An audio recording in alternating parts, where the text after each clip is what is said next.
everyone and welcome back to our YouTube channel. So today we are going to dive with the PTE listening part, and many of the students are facing lots of problem over there. So here I will give you good strategy so you can take a help of it and definitely you can score well in your PTE listening. Remember, practice makes perfect. The more you practice PTE listening, the better you will become. By following the steps, putting in the effort, you can achieve your highest score in this section. So tip number 1, practice active listening.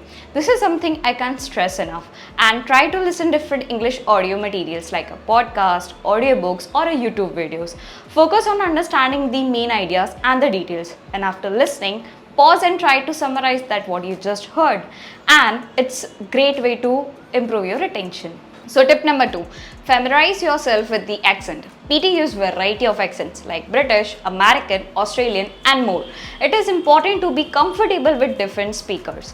Listen to news, broadcast, podcast or a movie from different English speaking countries to get used with the different accent. So tip number 3, understand question type. PT listening has a variety of a question like filling the blanks, multiple choice and answer in short question. Familiarize yourself with each question type and practice answer them under time condition. So tip number 4, use the preview function. Before you start listening, take a moment and preview the question. This will give you an idea what to listen for.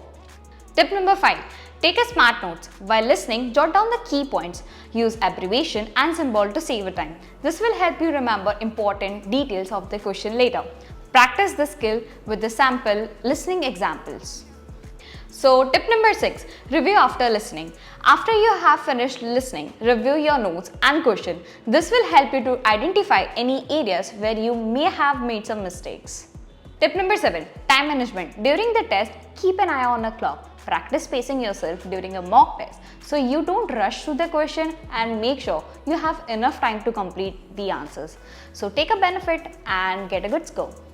If you found this video helpful, please give it thumbs up and subscribe to our YouTube channel for the more PT tips. Also, let me know in the comment section if you have any question or would like to see more videos to the specific PT tips.